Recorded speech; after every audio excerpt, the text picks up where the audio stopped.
All right, got a lot. Hey, everyone, how y'all doing? What's up, everybody? And now we got a. It's kind of strange. We found something that's really strange. Okay, here's the story. It says a day ago. This is a day ago. 1 day ago, right here. You see, 1 day ago, right here, 9/20/25. All right. It says man accused of bringing weapons into Charlie Kirk's memorial venue was known guest advanced security. So a man accused of entering the NFL stadium where like Charlie Kirk is said to be memorialized on Sunday with multiple guns, knives, and fake law enforcement badges was on the site Saturday. During advanced security for known guests planning to attend the memorial service, according to Turning Point USA. Now, Glendale, Arizona State Farm is hosting Kirk's memorial event, which expected to draw more than 100,000. Now, Josh Wrinkles was charged Saturday with a felony impersonation of a law enforcement officer and misdemeanor carrying weapons into prohibited place. An Arizona Department Public Safety spokesman said he was released on bond after booked into the Arizona County Jail. So, and then Andrew, TPUSA spokesman said Andrew released a statement clarifying Broncos was doing advanced security for a known guest planning to attend for the memorial. We do not believe this person was attempting anything nefarious. However, the advance was not done in a proper coordination with security team in the United States Service. Andrew also important to note that this was before the site had been fully sealed and locked down, and every precaution is being taken to ensure everyone's safety. So this guy was arrested, then released because he was using all these weapons and doing a fake police badge. But So what's weird is it said he was arrested at the event, but the event didn't happen till today. yeah, so he had Runco gained access into the State Farm Stadium Friday afternoon, armed with loaded pistols, revolvers, several knives. After obeying the DPS troopers who told him he was not allowed to bring arms. He allegedly told authorities he was in the stadium working for a security detail for Turning Point and Franklin County Sheriff Office badge and Idaho Law Enforcement Identification badge. And how that? But what's weird was this article came out a day ago, yesterday. Yeah, it came out yesterday. So they said this happened yesterday, but the event didn't take place till today. So that's the part that doesn't make sense. So court documents know that Wrinkle is not associated with or employed by the sheriff's office, as the badge and ID card represent. The federal source familiar with the investigation had also told Fox News that the man was former law enforcement member from Manila State. Well, how could that be? They would have to know why he's in there with all these weapons. And if it happened today, if the Jason saw that he was in there today with weapons, now how could that happen? Yeah. If the event didn't take place till today, then how is Fox News saying this happened yesterday? And that means That kind of makes me think that they know shit that's going to happen before it happens, and they print articles about it a day before. That's so what it seems like. Well, the other thing we found that there was an article about a terrorist when Charlie Kirk was at the event in Utah. The law enforcement was told 2 days before the event in Utah that there is possible terrorist attack on on let me see here. Let me go back here. I know I saw. Let me read that one. All right, so fearing. Okay, 8 days ago. This plot. Here you go. 8 days ago. I'm going on another thing. Charlie's death raises fears of beginning of a dark chapter of the United States violence. Social media, widespread availability of lethal weapons make the era more dangerous than the 1960s, and violence may increase. Where talks about the terrorist. The list is long growing from the two assassination attempt of Donald Trump during his campaign, and Governor Josh Shapiro home burnt in an arson attack. And then you got the Democrat Minnesota lawmaker and her husband gunned down by a man dressed as a police officer. So there's a lot of events here were foretold before Charlie was murdered. Yeah. So law enforcement should have had more awareness of possible attack of a terrorist towards Charlie that day.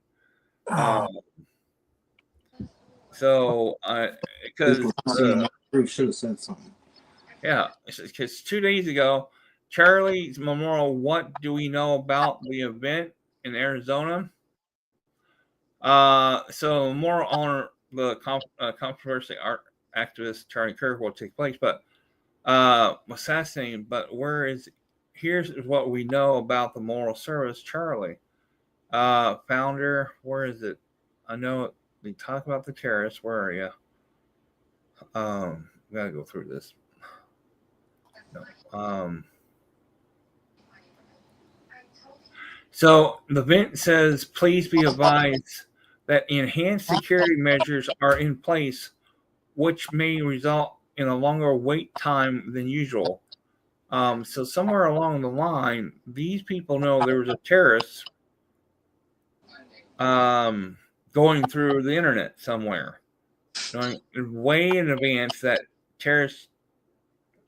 now the terrorist groups are getting into towards Charlie and his family. I think the Democratic Party is behind all this shit. I believe they had him killed because they knew he was going to be a threat in 2031, so they had to do something about it. So it's because Homeland Security warns a possible threat to Charlie. This is Arizona Mirror, one of their newspapers. Homeland Security warns a possible threat to Charlie memorial with Trump attending. See, they knew on September 19th, they knew Trump was coming. And they knew it was coming. So, United States Department of Homeland Security says the threat assessment report says the governor is tracking threats of unknown credible towards Charlie's family, President Trump, Vice President Glendale on Sunday, though there are no threats that has been deemed credible.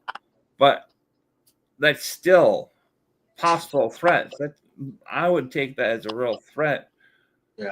Somebody would get hurt. We don't know who. We had that guy bringing weapons, pretending he was a police officer. Look what they did at some of these other events. They didn't do anything to that guy in Pennsylvania until he shot the president.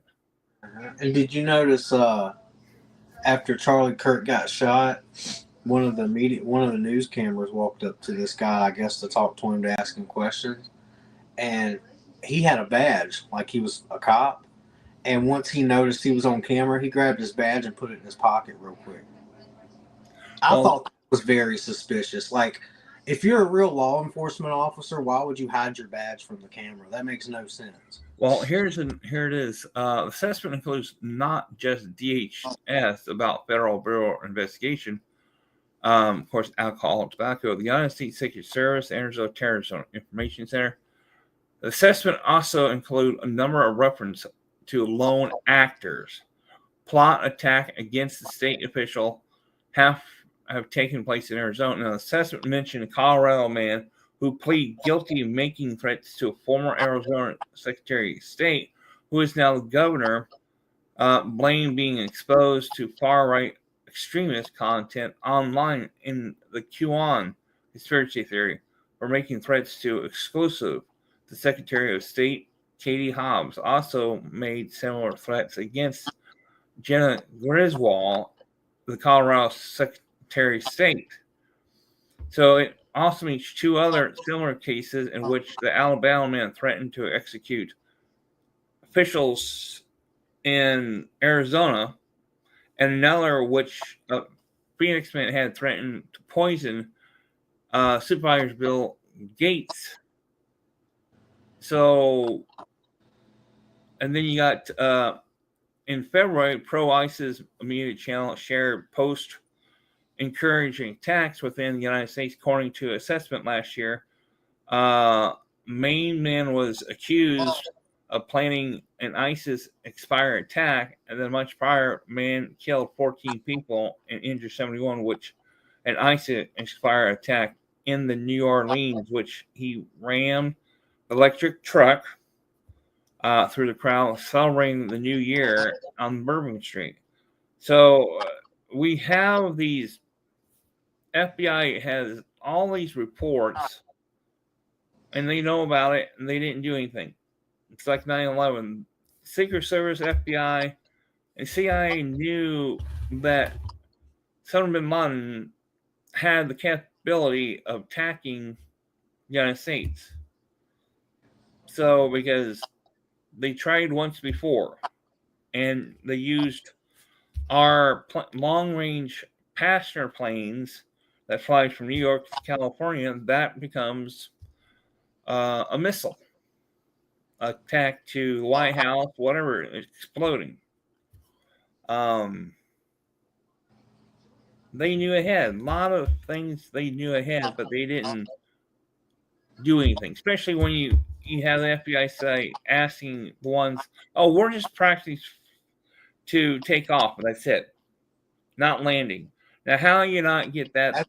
That's what I was getting ready to say. I always thought that how could they not? How could that not raise suspicion? They didn't think it's kind of odd that these Arabs and these foreigners were coming over here and just learning how to fly planes, but they would never stay long enough to learn how to land. Yeah.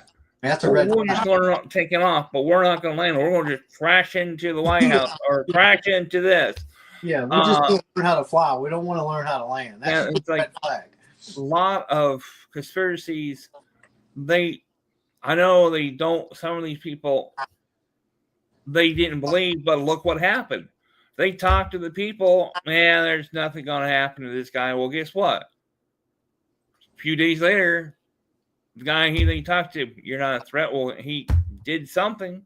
Mm-hmm. Well, how can you not say he's not a threat, that he just killed somebody on the street, or he took like that electric car through the crowd and run over him?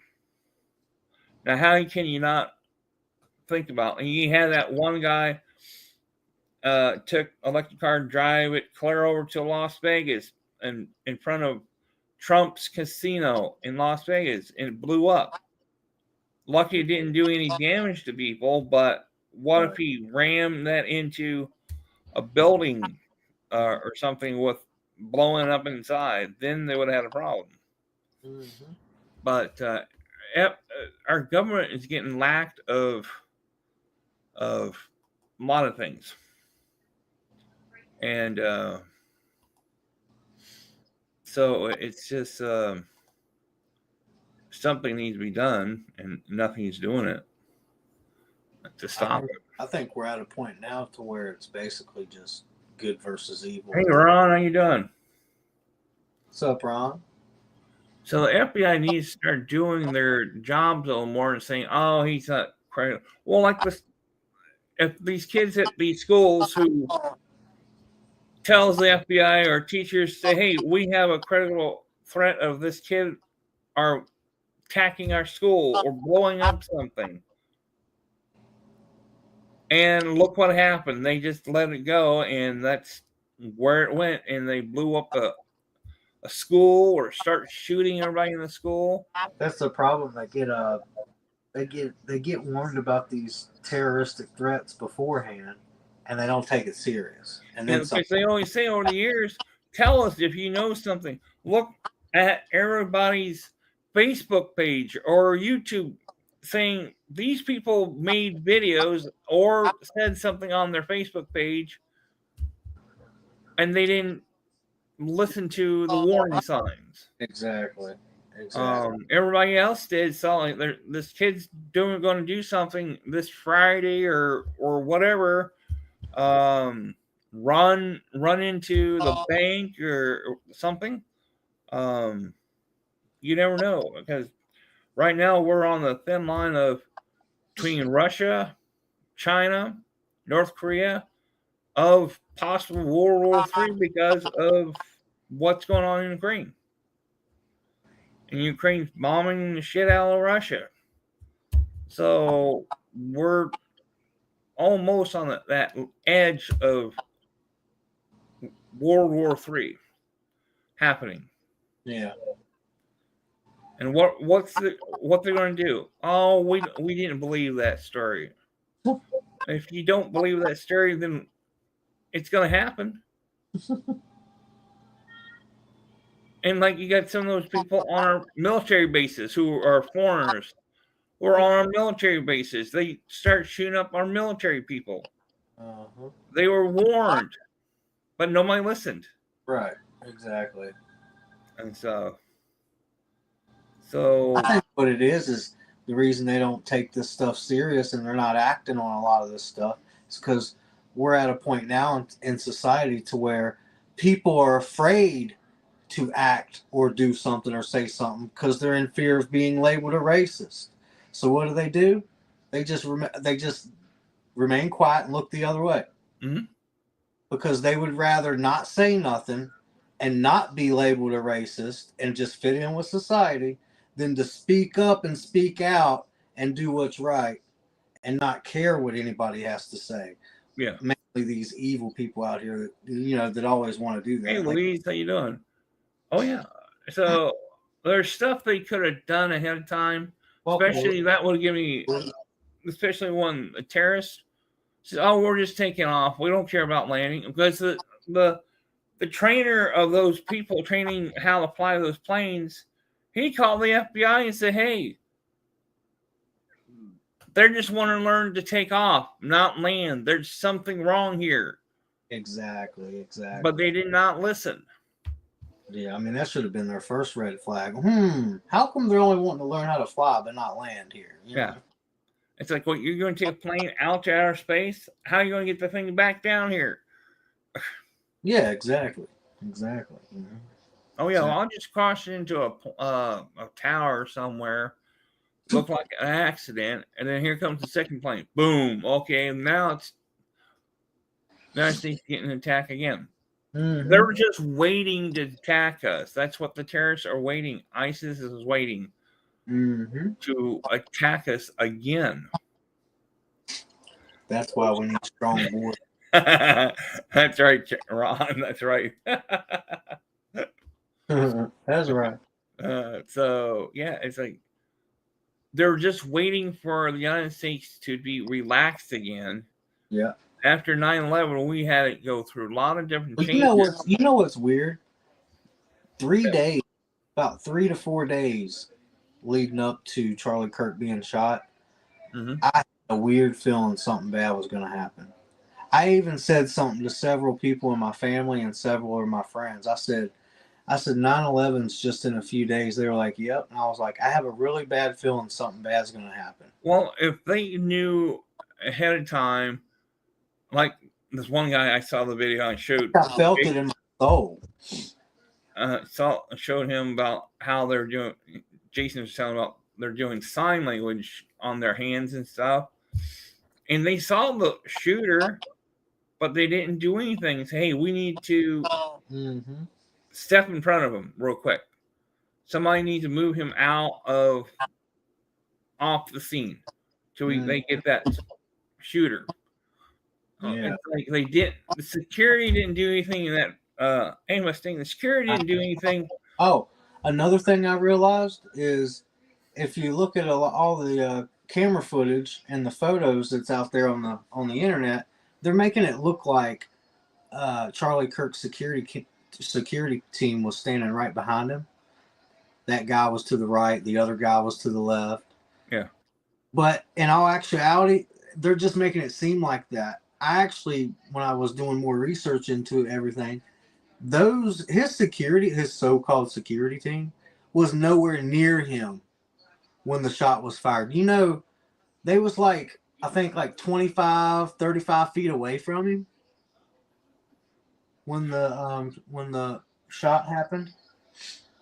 But on all the photos and videos, they're zoomed so far in, they got it looking like that they were like a couple feet from him on both sides. That's not true. Well, he was seen that the Secret Service and security saw him on that road, but they didn't take him away to get that guy up there. They had time to get that guy, especially in the Pennsylvania park. Security saw that guy laying down on that roof where all the police officers were in that building, and he shot at the president two or three times. Mm-hmm. They did not do anything to take him off the stage. Hey, we need to move you.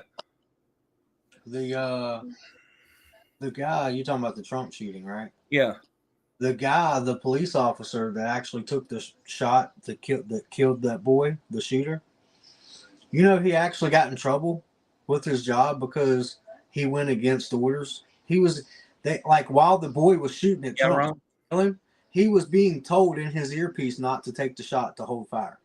Oh, I would have took a shot because he ignored his orders and he went ahead and took the shot anyways. And because he did that and kept the president from getting killed, he got in trouble with his job. Well, the problem is there was an officer. Everybody saw the guy over there before he shot. Officer there in that particular building, he was on top. All the police officers were in that building. It's like, okay, you got all the police officers down below. He's on top of the roof. What? And then that officer, the guy tells him, "Get down. I'll shoot you." Mm-hmm. That's the time I would bring out my weapon and shoot his little ass. Yeah. You're not taking a shot at the president. You didn't have an authority to be on here. And the Secret Service did not expand out towards that, so nobody wouldn't have been on that building. The killer would not have been on that building.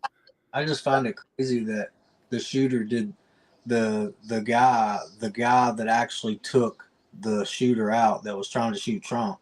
He did the right thing by taking that shooter out. And because he did the right thing, he got in trouble for it. Like, how messed up is that? Oh, yeah. It's like, I think the reason he got in trouble for it is because they didn't want him to take the shot. They were probably hoping one of the shots the boy was taking, he would get lucky. You know what I'm saying? Mm-hmm. And then after the boy got lucky and the bullet hit Trump, then they would say, take the shot. You know what I'm saying? Too late. That's what they were hoping for. Look how many people were shot by that person, shot and killed. He's lucky Trump moved his body to the right way. He get pierced by his ear, but you know, he had to turn his head and step to the side like he did. Mm-hmm. It would have been bad. Yeah. But so a lot of this is these people know ahead of time. Why is this guy why is this guy bringing this stuff inside? All these weapons inside the building and pretending he's a police officer, and everybody's letting them in. See, there's a mistake. If the FBI and them knew President Trump was coming, they should have had official to make sure it's a real badge, not a fake badge. And why are they lying about when it happened? They're saying it happened yesterday when the event was today. That's another that doesn't make sense. So I don't know. They're saying 100,000 showed up. Well, how would they know? It was more than that. They said that it was triple the amount of people that showed up to Charlie Kirk's memorial that happened today. It was 3 times the amount of people. that attended the Super Bowl in 2023. 3 times more than the Super Bowl in 2023. Well, like I said, I told you that it's mostly like they're treating this as a president of the United States assassination funeral. Yeah. Tribute. That's what, because you got start from the Capitol building where he sits there, and then he moves to his hometown, does a funeral there too. So it's kind of like he's being as representative of a United States president. Hell, I had shit I had to do today, and I put everything on hold so I wouldn't miss the memorial. Right? Yeah. Hell, if I would have known it was going to last 7-8 hours, I would have went and got my shit that I need to get done today and came home and finished watching it. But hell, I thought it was only going to be an hour or two. I didn't know it was going to last all fucking day. Yeah, that's true. Well, I'm going to get off here. But we were talking about that, and I figured we'll come on and talk about that guy got arrested. Yeah, and it's weird that that came out with the article a day ago when the event happened today. It makes no sense. So I know. Another time travel thing. Yeah. Future. It's the Simpsons. It's the Simpsons cartoon again. This is what's going to happen. Something weird's going on. No problem, Mustang. So hey, y'all have a nice evening now, and you too, Mustang. Y'all have a nice weekend. I have traveled 12 hours in one day. Ooh. And back. Now I'm just relaxing. Yeah, bring back a damaged truck that my nephew wrecked up there. So, and then of course, run into fire department. There was something going on between where Wyatt Earp was lived, and then before Burlington, Iowa. So we had a detour that there's something going on there. Never know what happened on that day yesterday. So, well, thanks for coming. I appreciate it. I'll talk to you guys all later. Have a good night, everybody. Thanks for coming. All right. Well, come on.